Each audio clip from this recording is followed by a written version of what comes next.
안녕하세요 여러분, 제리입니다. 제가 패턴 없이 옷 만들기 한 지 이제 꽤 됐는데요. 제가 만든 영상을 보면 또 그냥 보는 거에 만족하시는 분들도 계시고 또 따라서 만드는 분들도 계시고 한데, 그런 분들 중에서 제리님이 하는 거 보면 영상에서 되게 쉬워 보이는데 내가 하니까 안 돼요, 제가 하다가 막 폭망했어요, 이런 분들이 많이 계세요. 그래서 그런 댓글을 볼 때 제가 좀 안타깝고 왜 그런가를 좀 생각을 해봤어요. 그렇다고 해서 제가 해결책을 드릴 수 있는 건 아닌데, 그래도 뭔가 여러분들한테 동기부여가 되는 그런 실마리를 드릴 수 있을까 하고 생각하다가 몇 단계로 한번 정리를 해봤거든요.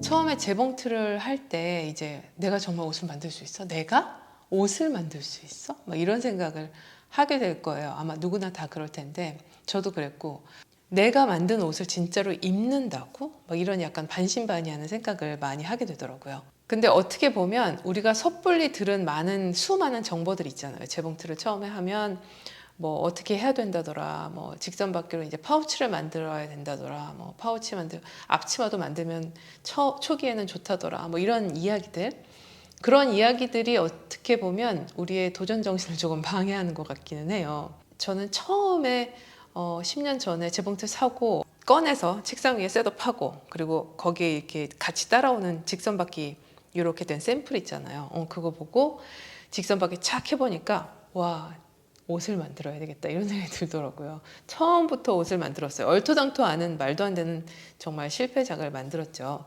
근데 이제 여러분도 재봉틀을 가지고 계신 분들은 그런 생각 하실 거예요. 옷을 만들고 싶다. 그러면 과연 어떤 옷을 만들까? 아니, 어쩌면 어떤 옷을 만들까도 중요하지 않은 것 같아요. 그냥 옷을 만들기만 하면 되는 거잖아요. 그러니까 우리는 어떤 옷인가에 상관없이 그냥 성공해 보고 싶은 성공의 경험이 필요한 거니까요. 성공하고 나서는 그 다음부터는 내가 만들고 싶은 거 조금씩 조금씩 변형해서 아주 다양하게 만들어 볼 수 있겠죠. 그래서 제가 생각하는 옷 만들기 성공을 위해서 여러분이 해야 될 거는, 첫 번째는 아이템 선정인데요. 완전 기본템을 만드는 거예요. 완전 기본템이라는 건, 그러니까 옷을 만들면 있잖아요. 앞판, 뒷판, 그 다음에 소매, 이렇게 세 가지로 나눌 수 있잖아요. 상의. 처음부터 바지를 만들지는 않고 상의를 만들다 보면 앞판, 뒷판, 소매가 달린 기본템, 거기다 팔도 심지어 뭐 긴팔도 아니고 반팔이 좋겠죠. 그래서 이런 티셔츠가 제가 생각하기에는 가장 시도해보기 좋은 기본템이라고 생각하거든요. 바로 제가 지금 입은 이 티셔츠. 그러면 여러분들은 그런 생각 하실 거예요. 티셔츠 만들기 어렵다던데? 티셔츠는 뭐 뭔가 다른 실도 있어야 되고 뭐 초보가 하기 힘들다던데? 이런 생각 많이들 하실 텐데, 제가 생각하기에는 옷이라는 게 다 아주 쉽지는 않더라고요. 그 대신 어떤 옷이든 쉬운 점도 있고 어려운 점도 있어요. 티셔츠도 분명히 어려운 점이 있지만 다른 옷에 비해서 우리가 성공할 확률이 높다고 생각합니다. 늘어나는 원단에 쓰는 늘어나는 실이 있어요. 그걸 구매하면 굉장히 뭔가 내가 고수가 된 것 같다고 생각할 수 있지만 사실 그렇지 않습니다. 밑실만 니트용 실을 사용하면 되고요. 패턴은 가지고 있지 않아도 내가 입던 티셔츠만 있으면 되고요. 널널한 티셔츠. 어떻게 보면 쉬운 점은 뭐냐면 원단 자체가 늘어나기 때문에 우리가 약간 2% 부족하게 완성을 했을 때도 입을 수 있습니다. 그러니까 늘어나는 옷은 그렇잖아요. 이렇게 움직여도 안 늘어나는 옷보다 훨씬 더 편하게 입을 수 있기 때문에 기본템은 반팔 티셔츠로 결정하는 거예요. 두 번째는 내 옷을 만드는 겁니다. 그러니까 반팔 티셔츠는 꼭 내 옷이어야 돼요. 아이 옷을 많이 만들게 되는데 사실 아이 옷은 작고 금방 만들 수 있고 원단도 적게 들어가고 이런 장점은 있습니다만 피드백을 받을 수가 없어요. 그러니까 내 옷을 만들면서 일단 재단하고 몸에 대보고 사이즈 측정을 중간중간 할 수가 있죠. 그러니까 다 만들기 전에 중간에 괜찮을 것 같은데, 잘 맞을 것 같아, 소매도 달아보고 소매도 이 정도면 될 것 같아, 이런 중간중간 체크를 할 수가 있고, 다 만든 후에는 입으면서 느낌이 있잖아요. 이렇게 하니까 여기는 좀 불편하구나, 이렇게 했을 때는 조금 더 소매는 어떻게 해야 되겠구나, 이런 피드백을 제가 받을 수가 있잖아요. 그렇기 때문에 가지고 있던 문제점이 조금씩 조금씩 개선될 수 있다는 얘기죠. 근데 아이들 옷을 만들면 아이들은 그런 그냥 불편하면 안 입지, 아이들이 여기가 좀 불편한 것 같아, 엄마 여기는 좀 이렇게 해줘, 이런 얘기를 안 하잖아요. 어디를 가야 될 때도 오늘 어디 가니까 엄마가 만들어주는 옷 입어 그러면 애가 안 입어 그냥 안 입고 다른 거 입고 싶어 이렇게 얘기를 하면 그거는 뭐 색상 때문에 디자인 때문에 그런 게 아니라 불편해서 안 입을 확률이 굉장히 크다고 생각해요. 그런데 어디가 불편하고 어떻게 불편한지 아이가 세세하게 알려주지 않기 때문에 그 다음에도 또 똑같은 옷을 만들 확률이 큰데요. 제 옷은 그렇지 않다는 얘기죠. 세 번째는 시접을 넉넉히 두는 거예요. 그러니까 시접은 보통 우리가 책이나 패턴북 같은 거 사서 보면 1cm 정도 두라고 이렇게 얘기를 합니다. 근데 기본적으로 1cm 두는 건 맞는데 우리가 처음부터 옷을 시도할 때는 실수를 할 위험이 크기 때문에 2cm 정도 두어요. 2cm, 2.5cm 아주 넉넉하게. 그래서 하다 보면 옷이 조금 더 널널해질 수는 있는데요. 티셔츠 같은 경우에 널널해진다고 못 입지 않잖아요. 작아지면 못 입는 경우는 있더라도 그래서 시접을 2에서 2.5cm 정도 모든 부분을 넉넉히 두고 만들면 실수를 해도 걱정 없이 좀 잘라내면 되니까요. 그래서 우리가 흔히 얘기하는 홈웨어라는 거 있잖아요. 집에서 입는 옷인데 대부분 재봉틀로 우리가 집에서 옷을 만들다 보면 홈웨어를 만들게 됩니다. 널널한 옷이죠. 물론 그 옷을 입고 뭐 직장에 갈 수도 있고 밖에 시장 나갈 때도 입을 수 있고 외출할 때도 활용을 할 수는 있어요. 근데 이제 대부분 널널한 옷을 만든다는 거죠. 그렇기 때문에 시접을 넓게 두고 시도를 하면서 점점 더 자신이 붙으면 그때는 시접을 1cm, 뭐 0.5cm 이렇게 줄여가면서 하는 것도 나쁘지 않아요. 제일 처음에는 시접을 넉넉히 두는 게 어떻게 보면 팁일 수 있습니다. 그리고 네 번째는 재봉틀 발판이 있잖아요. 그 발판을 밟기 전에 사이즈를 체크하는 거예요. 그러니까 우리가 맞춰야 되는 부분들이 있어요. 그 맞춰야 되는 부분들에서 항상 문제가 발생이 되는데 예를 들어서 앞판하고 뒷판의 어깨를 이렇게 맞춰봤을 때 길이가 맞네? 물론 재봉하다가 눌려서 더 늘어나서 이렇게 어긋나는 경우도 있겠죠. 그런 경우에는 가감없이 잘라버립니다. 근데 이제 소매, 뭐 어깨를 재봉하고 나서 이 옆에 소매랑 몸통이랑 이렇게 맞출 때 그런 경우에는 하다가 만약에 한 부분이 소매가 모자르거나 몸통이 크거나 뭐 이런 경우가 생기면 당황을 하게 되죠.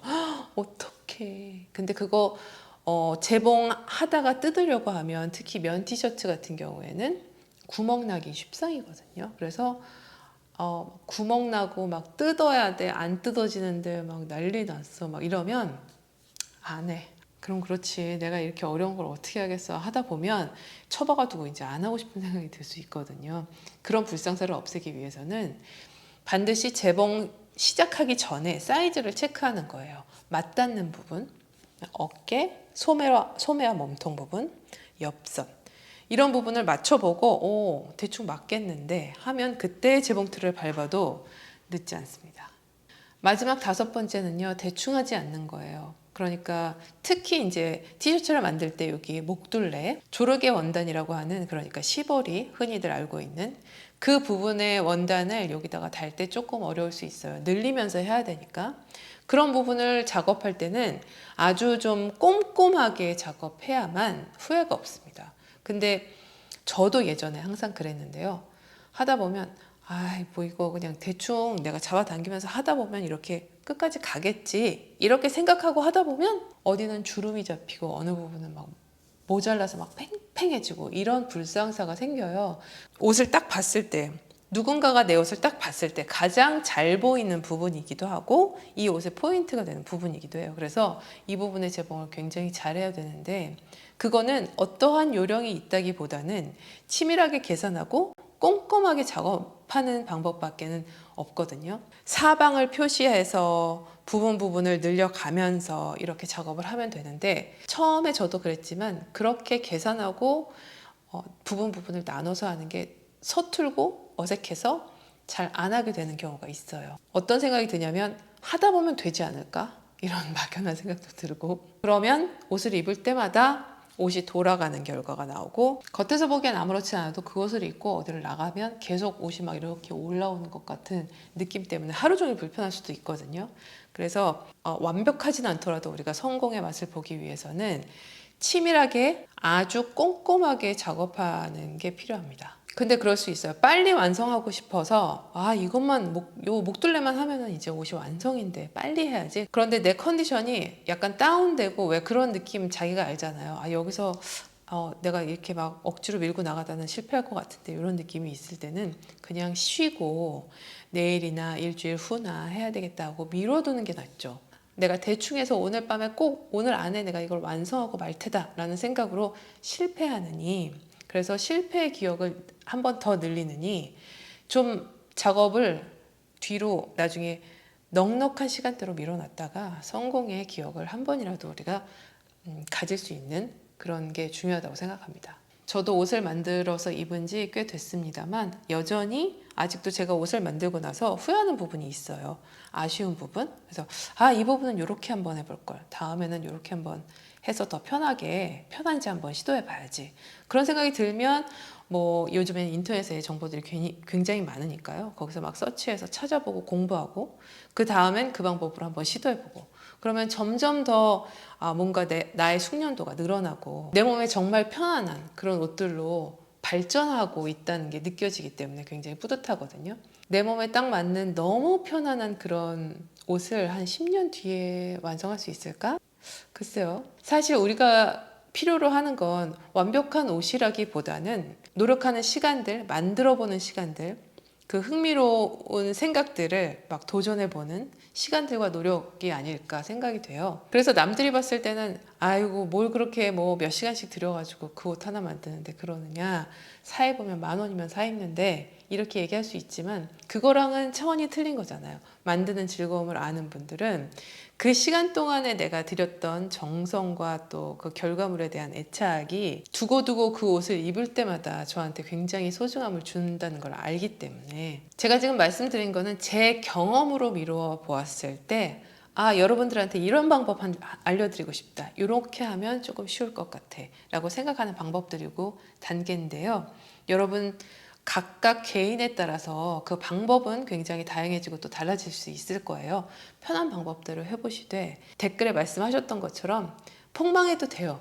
네, 실패해도 됩니다. 안 하는 것보다는 시도해보는 게 훨씬 더 좋은 경험이죠. 단지 해봤는데 폭망했어요. 그래서 다시는 내가 옷을 뭐 만들어 보고 싶지 않아, 시도해보고 싶지 않아요. 이렇게 용기가 나지 않는 분들이 계신다면 제가 말씀드린 이 단계를 거쳐서 반팔 티셔츠 한번 완성해 보시면 굉장히 좀 짜릿한 그런 성공의 첫 경험을 할 수 있지 않을까 기대하거든요. 저는 다음 시간에 또 여러분들한테 필요한 정보 가지고 오겠습니다. 감사합니다. 안녕.